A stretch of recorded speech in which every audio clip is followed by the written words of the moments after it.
주님을 오늘도 저희들 바라보며 이 자리에서 하나님 앞에 예배를 드리고 있습니다. 이제 주의 말씀을 저희들 귀 기울여 듣고자 하나이다. 겸손한 마음을 허락하시되 믿음의 은혜를 허락하시고 말씀을 통하여서 주의 존귀한 뜻을 깨닫게 하시며 주의 음성을 들을 수 있는 영의 귀가 열려지게 하옵소서. 주여 말씀하시옵소서. 종이 듣겠나이다. 이러한 영성으로 주님 앞에 기다리고 주의 말씀을 갈망하는 주의 백성들 되게 하옵소서. 예수님의 이름으로 기도드리옵나이다. 아멘. 할렐루야. 아멘. 부활의 예수 그리스도께서 여러분들을 찾으시고 부활하신 예수님이 은혜와 평강을 허락하시기를 예수님의 이름으로 축복합니다. 아멘. 빌립보라는 도시를 배경으로 해서 오늘 본문 말씀 그리고 이 사건이 일어났습니다. 빌립보는 유럽으로 들어가는 관문과도 같은 도시입니다. 이제 바울 일행이 이곳으로 들어갔을 때 생명의 복음을 전하는 자들임을 가장 먼저 알아보았던 자가 누구냐 하면은 점치는 여종이었습니다. 그것도 이 귀신이 걸려서 점을 치고 있었던 한 여인이었습니다. 며칠 동안 바울 일행을 따라다니면서 소리를 질러 이렇게 이야기를 하고 했습니다. 이 사람들은 지극히 높은 하나님의 종이다. 그리고 구원의 길을 너희에게 전하는 자이다 라고 큰 소리로 사람들에게 이야기했습니다. 자칫하면 이 상황을 좋게 생각할 우려가 있습니다만 그렇지는 않습니다. 귀신 들렸건 어찌하였건 이 입을 통하여서 하나님의 종들이 부각되는 것은 아닌가 그런 생각을 할 수가 있기 때문이죠. 그래서 결국 복음을 전하는 데 도움이 되리라라는 이런 생각으로 이어질 수도 있을 것입니다. 하지만 사도 바울 이들 일행은 바로 이를 두고 굉장히 마음 아파하였다라고 성경은 기록합니다. 이유가 있습니다. 귀신은 이 점치는 여인은 바울 일행이 하나님의 종됨을 알리고 구원의 은혜를 받으라라는 그런 취지로 말하고 있는 것이 아닙니다. 사람을 자기가 보고 누구인지 알아맞추는 신통력이 있다라는 바로 이것을 과시하고 있었던 것이죠. 결국 사도 바울은 18절에서 그 여인의 영혼을 장악하고 있었던 더러운 귀신에게 떠날 것을 예수의 이름으로 명합니다. 이 명령 한마디에 불순종의 대명사인 이 어두운 세력은 즉시 그 여인에게서 떠나가고 이 여인은 온전한 정신의 소유자가 됩니다. 예수님의 이름을 듣지 못하였던 곳 바로 이곳 빌립보입니다. 복음의 분노지이죠. 바로 이러한 곳에 진을 치고 있던 악한 영들이 예수님 전하는 그런 권능의 사역자들을 우롱하는 그런 말을 내뱉고 있었던 것입니다. 바로 그때 바울 안에서 거하시는 성령님께서 바로 그 어둡고 사악한 귀신을 쫓아내신 것이죠. 그럼으로써 하나님은 자기 자신을 분명하고도 강력하게 빌립보라는 이 성에 강력하게 나타내시기 시작한 것입니다. 빌립보 이 지역에도 하나님의 나라가 임하였음을 선포하시면서 유럽 전역으로 이제 이 하나님의 나라를 전하는 교두보를 마련하게 되신 것입니다. 오늘도 예수님을 처음 믿는 성도들에게는 복음의 역사가 굉장히 분명하고도 강력하게 일어나는 것을 우리는 볼 수가 있습니다. 예수를 믿는 이 자체가 악한 영들의 결박을 깨트려야 하는 바로 그런 권능이 선행되어야 하기 때문입니다. 따라서 초신앙의 성도들에게는 치유와 회복을 비롯한 하나님의 능력의 역사, 일종의 능력의 소나기가 이들에게 부어집니다. 우리 교회를 찾는 초신자들에게도 하나님의 나라가 임할 것이고 하나님 나라의 은혜와 권능이 능력의 소나기 되어서 우리 성도들, 특별히 초신자들 위해 이런 능력의 소나기가 임하게 되기를 예수님의 이름으로 축복합니다. 예수 믿는 이 믿음은 신령합니다. 예수 믿는 믿음은 능력입니다. 하늘에 속한 은혜를 누리는 그러한 권세를 받은 우리 모든 성도들 위해 능력의 소나기, 그 구름이 따라다니는 은혜의 역사가 있게 될 것입니다. 우리는 이 믿음으로 주의 은혜 가운데 굳게 서야 하는 것이죠. 이미 믿는 성도들과 능력의 소나기, 그러면 우리는 이미 예수를 믿었는데 그러면 우리에게는 바로 이런 은혜는 과연 그림의 떡인가 이런 생각을 할 수가 있습니다. 달리 어찌할 방도가 없는 한계 상황, 앞뒤 좌우를 살펴보아도 소망이 없고 오직 하나님만 바라보아야 하는 바로 이러한 상황 속에서 주를 의지하는 자에게 하나님의 능력의 소나기가 임하게 될 것입니다. 그러므로 때때로 하나님은 이미 주를 믿고 사랑하는 성도들이라 할지라도 극한 한계 상황으로 몰아가기도 하는 것을 볼 수가 있는 것이죠. 신방 중에서 이런 이야기를 종종 듣습니다. 목사님, 답답해야지 예수님을 찾습니다. 그런데 맞는 것 같습니다.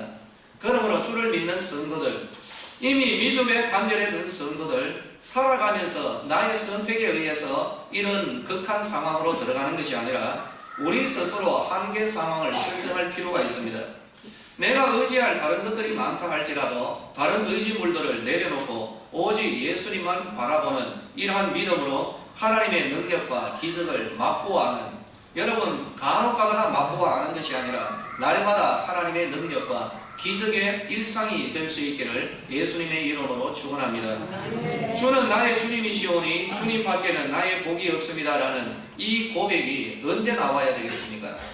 믿는 사람 다 잘려나가고 다 모든 사람들로부터 배신당한 뒤에 정말 예수님밖에 안 남은 그런 상황에서 바로 여기에서 고백하는 것이 아니라 내 주변에 실실한 사람들이 천만인이 그렇게 있다 할지라도 나는 오직 예수님만 바라봅니다. 바로 이런 믿음의 자세로 우리가 하나님 앞에 서야 하는 것입니다. 일생 동안 예수 믿으면서 예수님을 장롱안이나 책장소, 장식물로만 보관하는 신앙에서 이제 우리는 벗어나야 됩니다. 우리의 삶 가운데서 실제적인 능력의 소나기를 퍼부어 주시는 예수님 만나는 우리 성도님들 되시기를 예수님의 이름으로 축원합니다. 여러분 만납시다. 만나야 되는 것이죠. 바울을 통하여서 능력의 소나기를 부으신 하나님이십니다. 그런데 이어지는 장면이 무엇인가 좀 이상합니다.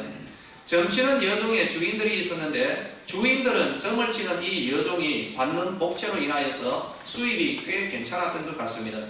그러나 이제 귀신이 떠나버렸습니다. 점이 되지를 않습니다. 자기들의 수입이 사라졌다는 것이죠. 바울 일행을 괘씸하게 여겨가지고 고발해버립니다. 성을 심히 요란하게 만들고 이상한 풍속을 전한다라는 그런 죄목으로 고소를 했습니다. 하지만 실상은 한 여인의 삶을 되찾아준 고귀한 선행이었습니다. 그럼에도 불구하고 당국은 악의에 찬 자기 시민들의 말을 듣고 바울 일행을 심히 때리고 그리고 감옥에 가두어 버렸습니다. 주치의를 두어야 할 그러한 육체적인 아주 연약한 형편에 있었던 사도 바울, 곤장을 맞습니다. 그의 몸은 더더욱 망가져 갔을 것입니다. 망가지고 고통스러운 그 몸에 따라서 그 마음 역시 충분히 시험에 들 수 있었던 그런 문제의 상황 속으로 들어가는 것이죠.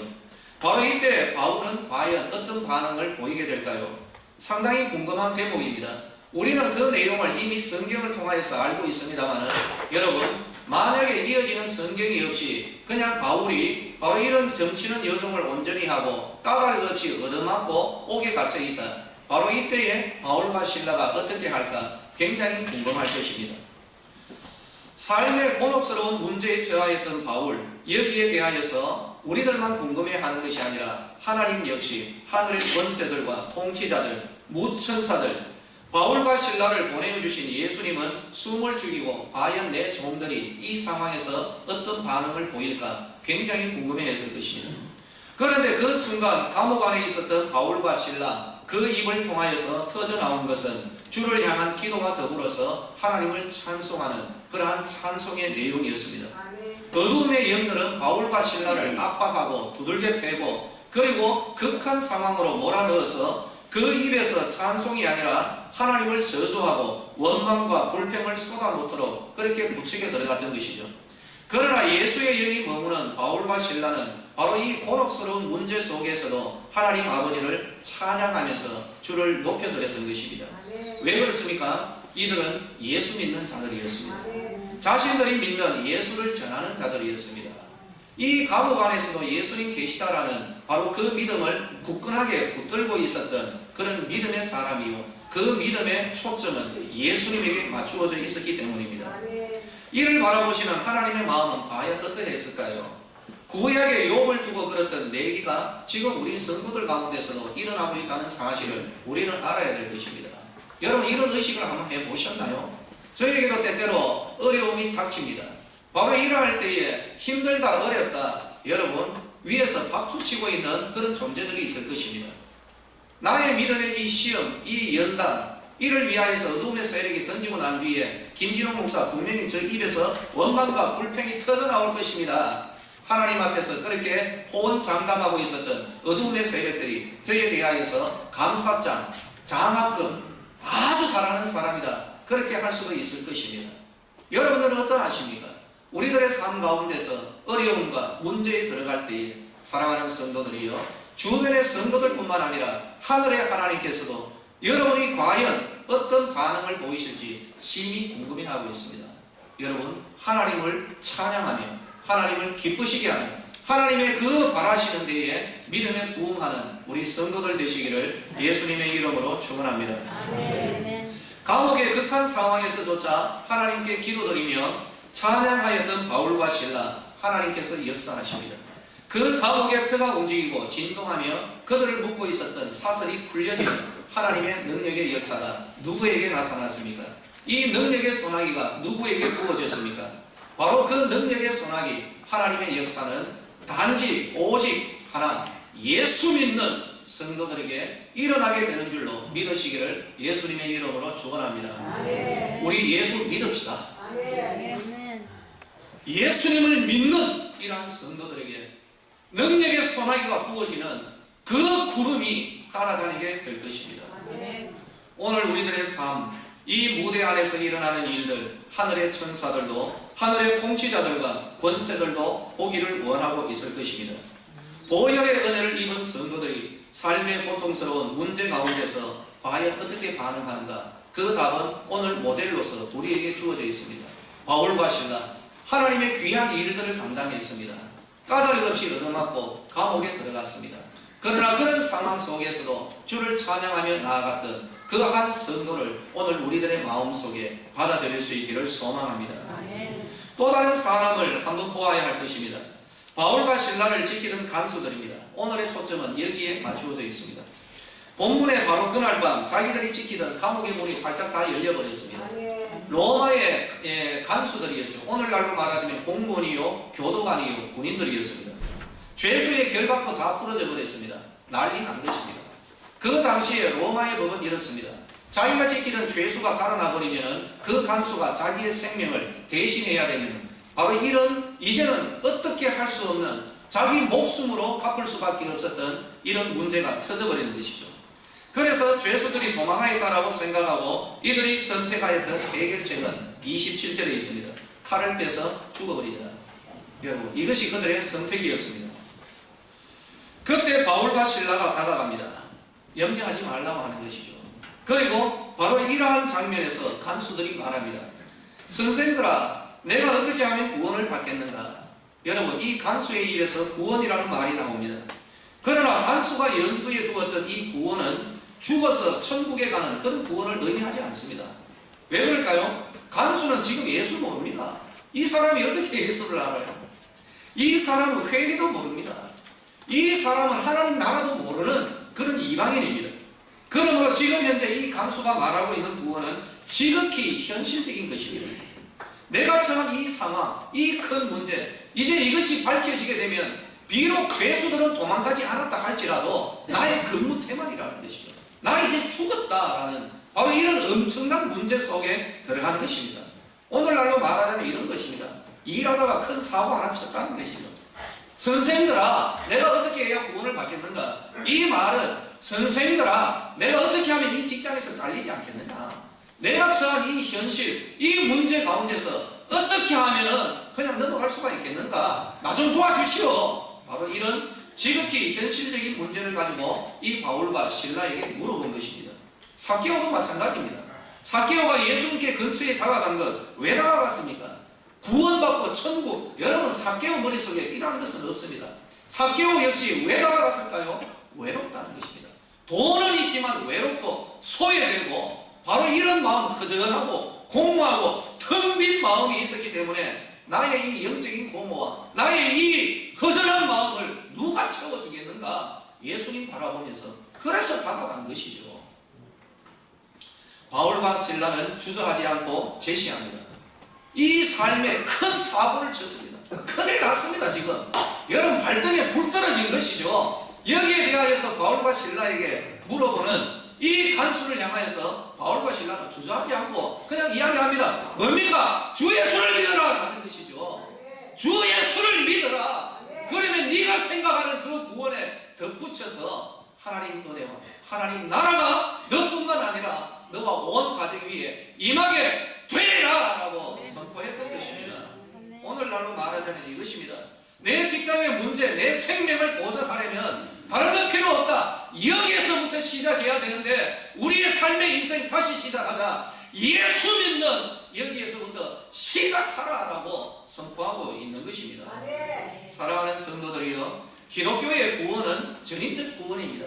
그냥 예수 믿고 딸랑 영혼만 구원받고 죽어서 천국 가는 그런 구원이 아니라는 겁니다. 물론 이 구원, 죽어서 천국 가는 우리의 영혼과 우리의 부활체의 구원 맞습니다. 그러나 거기에서의 구원이 아니라 바로 이 땅 위에서 이 시간 우리들 이 삶 가운데서 예수 그리스도께서 구원자가 되어주심을 믿으시기를 예수님의 이름으로 축원합니다.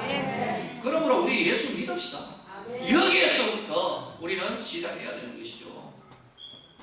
네덜란드에 아주 유명한 신학자가 있습니다. 모든 사역자들의 가정에 가면 이분의 책 한 권 없으면 신학 제대로 한 게 아니라고 하죠. 헤르만 바빙크라는 분입니다. 조직 신학자입니다. 이분이 이런 말을 했습니다. 죽음의 순간에 위로를 주지 못하는 신학은 소용이 없다는 것입니다.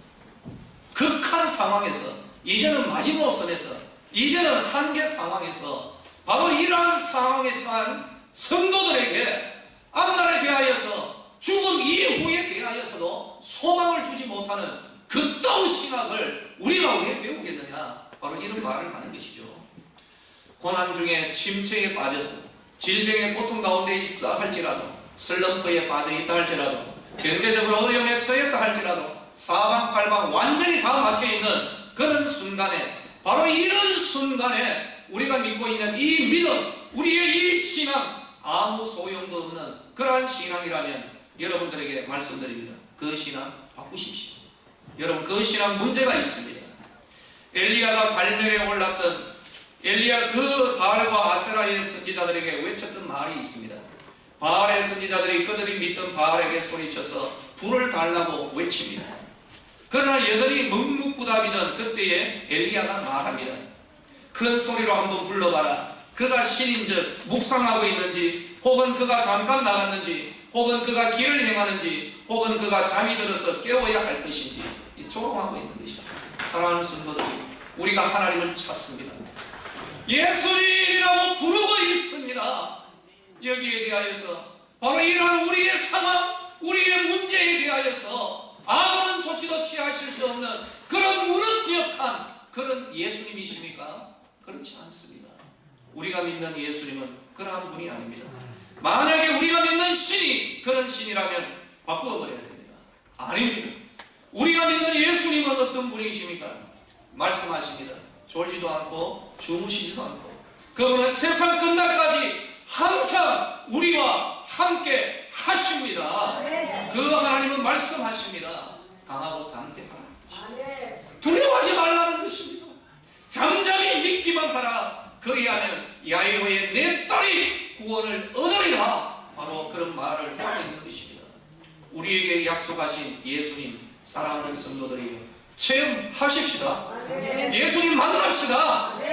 예수님을 믿읍시다. 바로 이 예수님을 믿어야 하는 것이죠. 간수가 맞닥뜨렸던 이 문제 해결책은 바로 이런 예수님을 믿는 것입니다.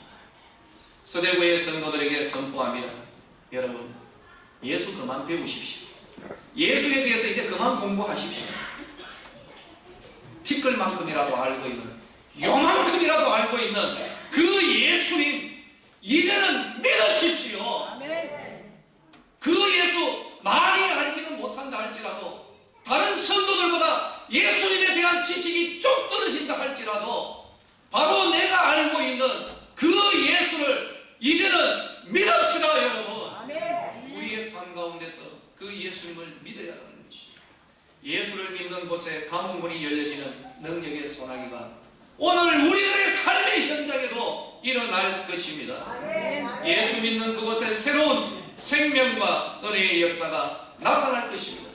예수님에 대하여서 배우는 곳이 아니라 예수님을 믿는 바로 그곳에 예수님이 베풀어 주시는 은혜와 권능의 역사가 일어나게 될 것입니다. 우리 서대구 교회가 그런 교회 되기를 예수님의 이름으로 축원합니다. 아멘. 신방 중에 있습니다. 각 가정마다 앉아서 물어봅니다. 여쭤보죠. 앞으로 어떻게 됐으면 좋겠습니까? 요즘 어떠십니까? 빼지 않고 다 물어봅니다. 우리 성도들의 가정이라서 좀 소개하기가 좀 무엇합니다만은 그래도 좀 이야기를 좀 나누어 보면 좋겠습니다. 앉으면 우시는 분이 있습니다. 한두 해가 아닙니다. 앉으면 웁니다. 옆에 있으니까 나도 우고 뭐 자꾸 눈물이 나요. 눈물은 전염이 되는 수도 없지 않아 있습니다. 그 성도님, 그 집사님에게 이런 말을 했습니다. 집사님, 앞으로 물 좀 그만 마십시오. 이 말 뜻은 눈물 좀 그만 흘리십시오라는 그런 뜻이었습니다. 눈물의 샘이 아니라 기쁨과 평강과 희락의 샘물, 바로 이러한 은혜의 삶을 우리가 살아가야 되는 것이죠. 과거에 결박되어 있다는 것이 상포이라는 것이죠. 이사야를 통하여서 우리에게 던지는 말씀이 있습니다. 시온에서 슬퍼하는 자에게 화관을 주시는 분, 꽃다발, 머리에 꽃관을 주시는 분. 그리고 그 죄, 사람이 죄를 지었을 때 불탄 죄 있죠, 그죠? 죄를 뒤집어 쓰는 이것이 이스라엘의 회개의 방법이었습니다. 이제 그만해라. 이제 회개 좀 그만해라. 그 죄를 대신해서 기쁨의 기름으로 슬픔을 대신하고 찬송의 옷으로 그 근심을 대신해 주실 예수님 믿읍시다. 이게 우리의 믿음의 본질입니다. 죄, 여러분 저도 많이 짓습니다. 너무 투명하면 여러분들이 시험에 드십니다. 그래서 제가 고백을 여러분 앞에서는 제가 하기가 좀 힘듭니다. 그런데요, 하나님 앞에 염치 없지만은 예수님 앞에 설 때마다 저는 도덕으로 쓰지 않습니다. 윤리로 쓰지 않습니다. 믿음으로 씁니다. 예수 보혈, 그 은혜, 그 공로 의지하고 뻔뻔스럽지만 주님 또다시 왔습니다. 무릎 꿇고 주님 잘못했습니다. 정말 앞으로 안 그러겠습니다.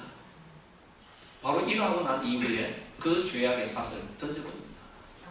동이서에서 본 것 같이 너의 그 죄와 그 죄에 대한 저주, 이 모든 것 내가 해결했다. 할렐루야! 주여 저는 이것을 믿습니다. 라고 하면 이랬을 때에는 죄가 아니라 화관을 뒤집어 쓰고 감사합니다. 사랑하는 성도들이여, 동이서에서 먼 것처럼 우리의 그 모든 죄와 심판이 예수님의 은혜와 보혈의 공로로 떠나갔음을 믿으시기를 예수님의 이름으로 축원합니다. 이제는 웃으십시오. 물론 이제 처음부터 여러분 울지 말고 회개하지 말라는 것 아닙니다. 믿음으로 우리의 죄를 토해 놓았으면은 예수님께서 용서해 줄까 말까 조금 생각해보고 야 그거 아니다, 내가 다시 너 좀 두들겨 패야 되겠다, 이런 예수가 아니라는 것이죠. 우리가 믿음으로 하나님 앞에 우리의 죄악을 고백하였으면은 바로 이런 모든 죄와 여기에 따른 저주가 동이 서에서 먼 것처럼 떠나갔음을 믿으시기를 예수님의 이름으로 축원합니다. 이걸 우리가 믿음으로 받아들이게 될 때에 이제는 더 이상 슬퍼하며 우울하게 지내는 것이 아니라 기뻐하고 춤을 추는 바로 이런 은혜의 삶이 일어나게 되는 것입니다. 주 예수를 믿으십시오. 바로 이런 예수를 우리가 믿어야 하는 것이죠. 무력감에 빠져가지고 저에게 늘 기도 부탁은 이겁니다. 목사님 하루라도 빨리 죽도록 해주세요. 1, 2년이 아닙니다. 정말 가면은 힘이 쫙 빠져버립니다. 왜냐하면 공감하고 그분의 그 마음을 전달받아야 되기 때문입니다. 껍데기만 가서 제가 그냥 앉아있다가 오는 게 아니죠. 같이 함께 고민하고 그렇기 때문에 모든 게 저한테 밀려옵니다. 그래서 때로는 영적으로 굉장히 다운될 때도 없지 않아 있죠. 가면 목사님 내 소망은 빨리 죽는 겁니다. 빨리 천국 가는 겁니다. 그래서 지난해에 김진홍 목사 진짜 그렇게 기도했습니다. 무슨 목사 하나님 빨리 데려가 주세요. 아니, 저도 미쳤죠. 그죠? 제가 깜빡 이렇게 갔던 것 같습니다.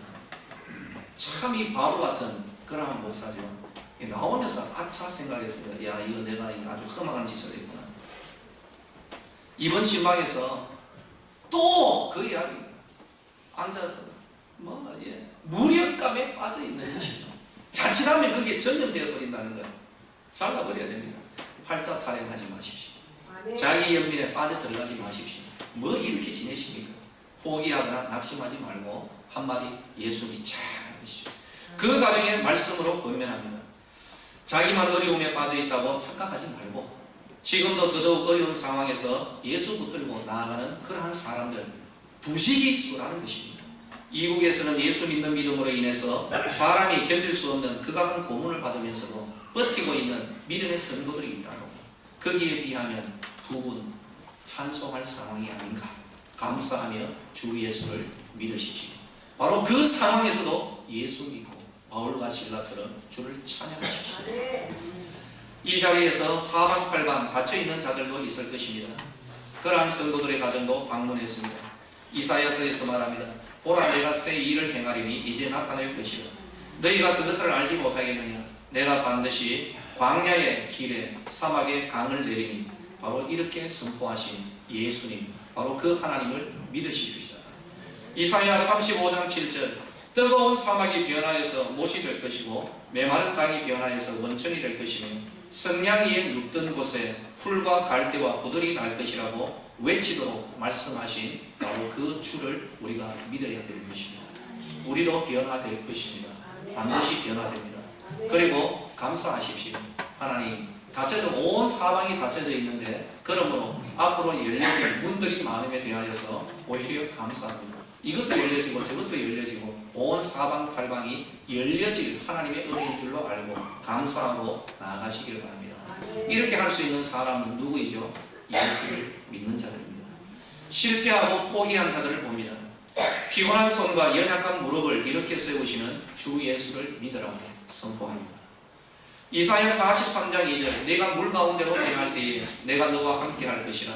강을 건널 때에 물이 너를 침몰하지 못할 것이며 네가 불 가운데로 지날 때에 타지도 아니할 것이요 불꽃이 너를 사르지도 못하리니 네가 내 눈에 보배롭고 존귀하며 내가 너를 사랑하였은즉 내가 네 대신 사람들을 내어주고 백성들이 내 생명을 대신하리니 두려워하지 말라. 내가 너와 함께 하리라. 이런 약속을 주신 예수님 믿읍시다. 이것이 우리의 해결책입니다. 주 예수를 믿으라. 우리의 영적인 결박과 고통이 극심하다 할지라도 여러분 예수님 바라보십시오. 바로 그 순간 도리어 주를 찬양하며 하나님의 신실하심에 소망을 가지고 나아가십시다. 바울과 실라의 결과 옥의 문을 여신 하나님이 우리의 답답한 상황을 깨뜨리시고 문을 여시고 길을 여시고 능력의 소나기 샤워 오브 파워 능력의 소나기가 우리에게 부어지게 될 것입니다. 그렇게 됩니다 여러분. 체험합시다. 다른 것 없습니다. 예수에 대해서 그만 공부 그만하십시오. 아마 이 정도 알아도 여러분 충분합니다. 여러분. 그렇다고 해서 이제 또 오후에 성경 공부 전부 다 이제 그만한다고 해서 여러분 이런 어려움이 아니라는 거 아시죠? 요만큼이라도 믿자라는 것입니다. 사랑하는 성도들이 믿어주는 것이 아니라 간절하게 한번 믿어보십시다. 요즘 대시방 가운데 있는데요. 마치고 난 뒤에 식사를 늘 우리 성도님들에게 따뜻한 사랑으로 정말 과하게 대접을 받습니다. 죽기 살기로 먹고 있습니다.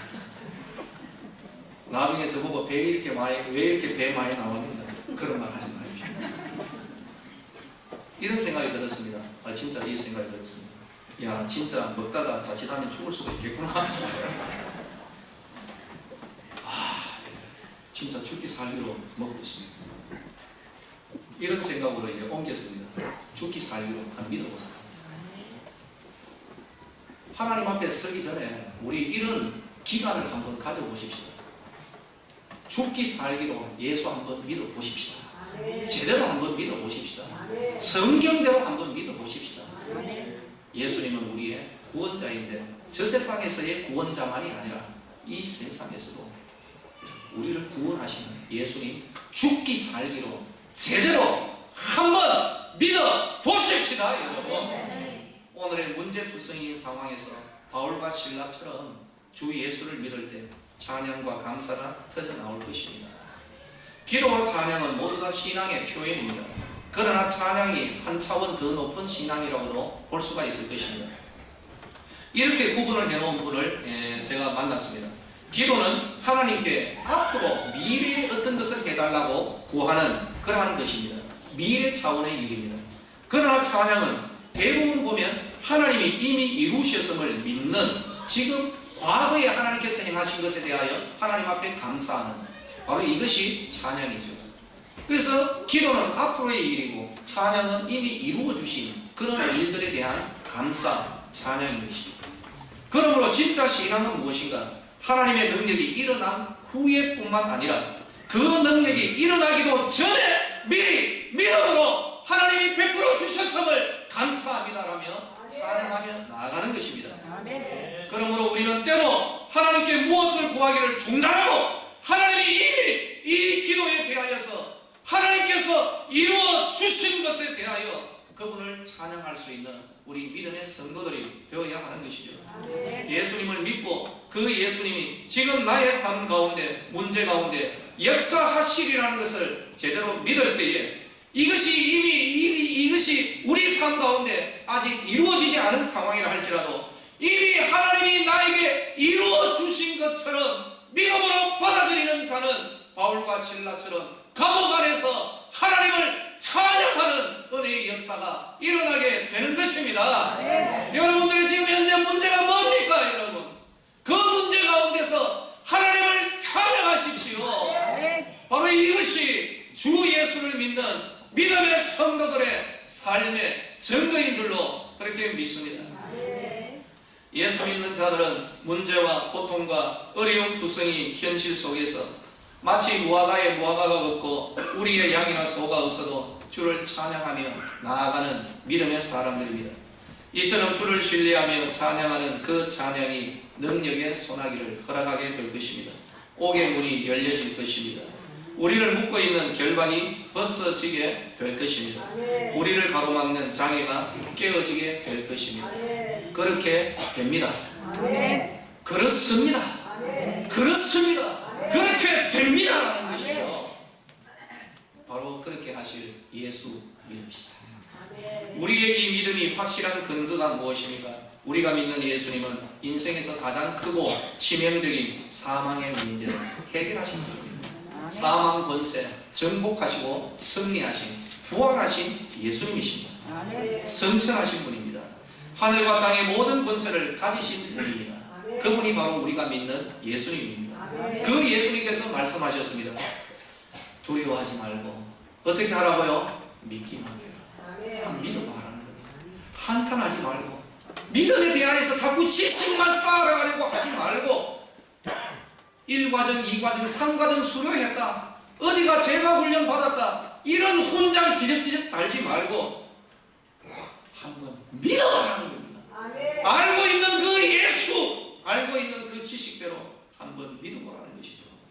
사랑하는 성도들이여, 처음부터 다시 한번 시작하십시다. 믿읍시다. 주 예수를. 그러므로 우리들 앞에 놓여져 있는 요단도 믿음으로 요단을 바라보고 바로 그때의 요단 가운데 길이 보여질 것이고 믿음으로 여리고를 바라볼 때 그 믿음으로 말미암아 무너져 있는 여리고를 바라보며 찬송하며 여리고를 돌게 될 것입니다. 말씀을 맺겠습니다. 오늘 내용은 간단한 겁니다. 천국요, 죽어서 가는 그 천국, 여러분 지금도 제대로 그거 못 믿는 사람들이 어찌 죽은 뒤에 그 천국을 믿는다고 쌩 난리를 치고 있습니까? 천국 죽어서 가는 거 맞습니다. 그런데 지금도 예수님을 제대로 못 믿는 사람이 죽어서 가는 저 멀리 있는 그 천국을 믿겠다고 그렇게 하고 계십니까? 예수님은 죽어서 만나는 그 예수님이 아닙니다, 여러분. 그 부활하신 예수님은 어디에서 만납니까? 믿음으로 바로 여기에서 만나는 부활의 예수님인 줄로 믿으시기를 예수님의 이름으로 축원합니다. 결론입니다, 여러분. 지금 믿읍시다. 지금 여기에서 믿읍시다. 다 이 일, 지금 현재 내가 처하고 있는 이 문제 가운데서 믿읍시다. 누구를? 예수님을, 주 예수님을. 그 주 예수님은 누구시라고요? 죽은 권세 극복하고 하늘과 땅의 권세를 가지고 있는 바로 그 주 예수를 지금 여기에서 바로 나의 이 문제 가운데서 믿음으로 승리하는 우리 성도님들 되시기를 예수님의 이름으로 축원합니다. 아멘. 할렐루야. 아멘. 기도하겠습니다. 죽어서 가는 천국 감사합니다. 그런데 하나님 아버지, 지금 현실은 어떻게 합니까? 지금은 그냥 우리들만 살아갑니까? 예수님을 우리가 죽어서 만납니까? 그렇지 아니하고 부활하신 예수님께서 우리에게 말씀해 주셨습니다. 내가 세상 끝날까지 항상 너희와 함께 있으리라고 말씀하신 예수님, 오늘 예수님을 찾습니다. 우리 성도들, 하나님 은혜 가운데 감사 찬양하는 성도들이 있습니다. 주여, 이 감사와 찬양이 점점 더 강하여져 가게 되기를 소망합니다. 아멘. 은혜를 부어 주시옵소서. 환난과 근심을 면하게 하여 주시고, 다윗이 점점 강성하여져 갔던 것처럼 더욱더 강성하여져 가는 은혜를 부어 주시옵소서. 연단 과정에 있는 성도들도 있습니다.